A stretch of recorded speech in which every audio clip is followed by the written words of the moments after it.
Hi guys, Ali Taylor here, and today we're going to talk about 3 great tips for senior golfers to hit their driver further than ever before.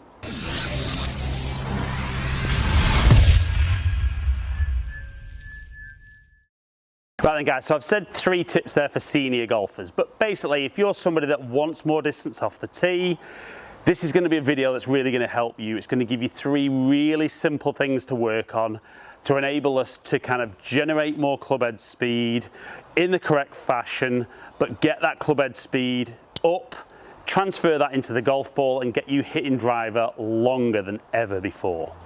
Right then guys, so we're still in lockdown over in the UK. Great weather, a little bit chilly still, but unbelievable how good the weather's been since we've not been allowed to get out and play golf.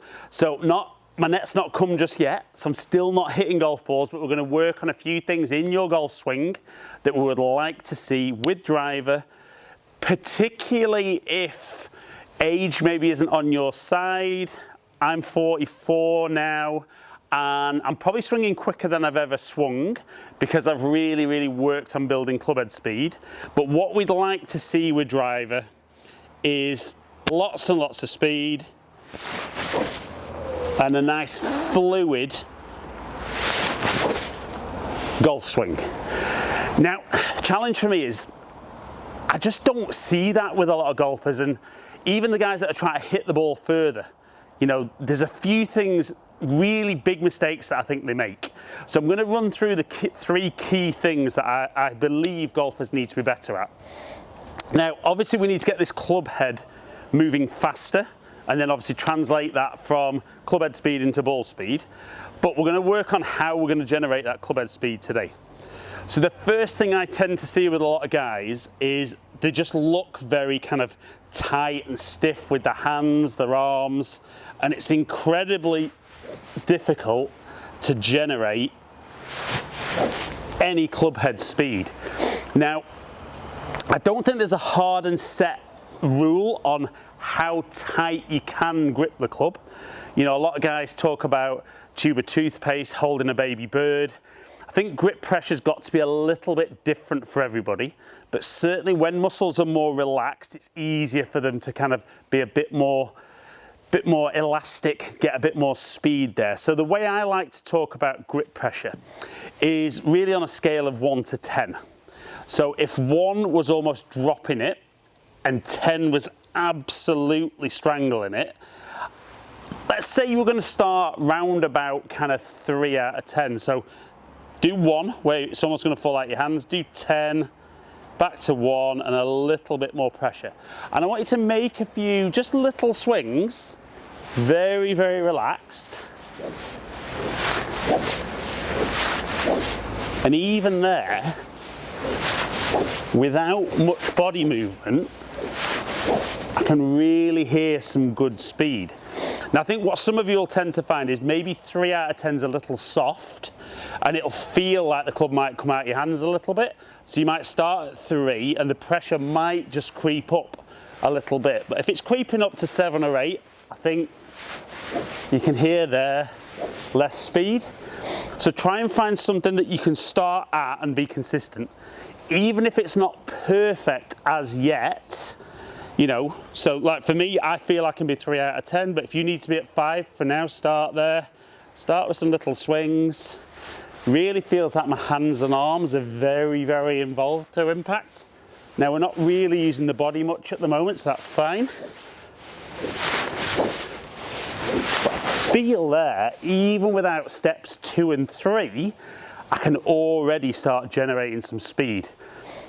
So that first really important tip, grip pressure, you know, scale of 1 to 10, start at 1 almost dropping it, go to 10, find something more relaxed lower on the scale, see if you can maintain that. Now the second one's very much about how we use our body. Now when we look at how the golf swing is sequenced, what we'll tend to see is that the club and body tend to move away to begin with, the shoulders turn, then the legs get involved, and on the way down it's a reverse of that sequence. But for me, what I really like to see is I like to see guys use the ground really, really well in their golf swing. Now again, for me, when guys get tense, they're very limited with kind of the hands and arms through impact. But then they've been told about transferring the weight, and what we tend to see is that golfers tend to move very side to side during the golf swing. So they'll go from there, and their first movement tends to be off the golf ball. They've moved the weight a long way, and then they feel they can move back. But even if I do that, there's no real speed, and it feels all upper body. And what we want to do is we want to start our power from the ground up, working up through the legs, the hips, the torso, arms, and then club. So a great little exercise I want you to feel is that from your address position, I want to feel your first movement as you start back is that you get your pressure down into the ground in that back foot and more towards the heel very quickly. Feel really like I've kind of squatted a little bit more, like I'm ready to explode into the shot. So we're going to go down and into the heel.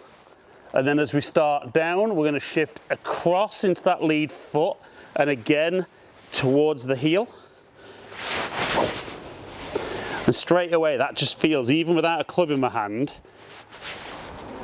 feels almost like I'd be launching something, which is great with driver. The ball's up on a tee. So again, back into the heel and down, and then down into the heel. And as you turn out the way, you'll feel how, as the hips rotate, the leg straightens, and that's where we really deliver the club nicely into the golf ball. So that second tip is really getting a feel of how you're going to generate that speed from the ground up. So we've got 2 out of the 3 tips in place. Now the third and final tip that I really like guys to see is, if we can, we want the club head to be on a nice wide arc and ideally get back as far as possible without maybe that lead arm bending to do it. So what we'll talk about a lot of the time is trying to get a nice big shoulder turn. But a lot of golfers out there are very, very limited with how much they can turn their shoulders relative to their hips. So certainly anyone that's kind of my age will have grown up probably playing in an era where it was very much spoken about trying to keep that lead foot flat on the floor. But all of a sudden there you can be very restricted as to how far you can turn. So let's put a couple of things in place that are going to allow the body to turn a bit more, allow the hips to rotate and generate a really big shoulder turn. We'll be nicely loaded into that side, and then we can shift through. So the first one we're going to talk about is we're actually going to turn our right foot or our trail foot out slightly. That's going to allow that hip to turn more behind us, which again is also going to stop that movement. And then also, as we swing back, we're going to allow that lead heel to come off the floor. So whereas you might normally be quite square with your feet and only get to there, so you can see my shoulders less than 90 degrees, club very short, might get a little bit longer. But if I rotate that foot out a little bit, let that lead heel come off the floor, we can see a much, much bigger shoulder turn, much bigger hip turn, and then from there I can get across and down. Now I would say it's very, very difficult to do all 3. So the first thing I would say is grip for me very much about setting up at address, getting the grip pressure correct. I think tip 2 is that initial move that way. And tip 3, again, we can build into setup by opening that trail foot out. And then as you get into that trail foot, allow that front heel to come off the floor. So where we normally see guys swinging like this, with driver. With these 3 tips, we should see much more of this. So much quicker. Definitely going to feel a bit out of control to begin with. If you are hitting the ball into a net, initially you're not going to know where it's going, but if you can get more comfortable with these things, that's really, really going to help you swing that club quicker. And then all we're saying is, age is a number. The golf ball doesn't know how old you are. It just knows how quick this is moving and how near the middle of the club face you hit the ball. Right then guys, so like we saw there, 3 hopefully fairly simple tips.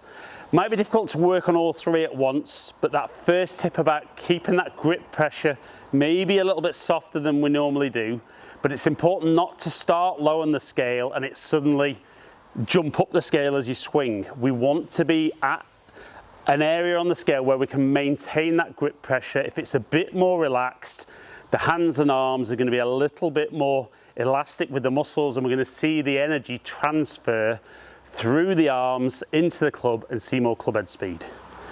The second tip of trying to feel that you actually start using the ground a little bit better, I think is something that golfers really struggle with. We see lots of side to side movement, don't see too much of actually pushing into the floor correctly. And that's something you can definitely practice even in the house without a golf club in your hand. And that final tip, you know, about trying to get a nice big shoulder turn, turn that trail foot out a little bit, allow that lead heel to come off the floor. That's really going to allow those hips to rotate more, those shoulders to rotate more. And as long as we've kept the width in the backswing, that club's got longer to travel, therefore longer to accelerate. So like I said, just as I was finishing off with the swings, you know, age is just a number. If you can work on the correct things, you can still pick up speed. You can always be faster than you currently are. And if you can put that into practice, you're going to hit longer drives because of more club head speed and hit shorter irons into the green. So guys, hope you've enjoyed today's video. If you have, like and share it, comment below and I'll get back to as many people as I can. If you've enjoyed today's video and you don't currently subscribe, please click the subscribe button, ring that notification bell and you'll find out when I drop a new video. Follow me on all my social media platforms, all under Ali Taylor Golf. Hopefully catch up with you soon. Stay in contact.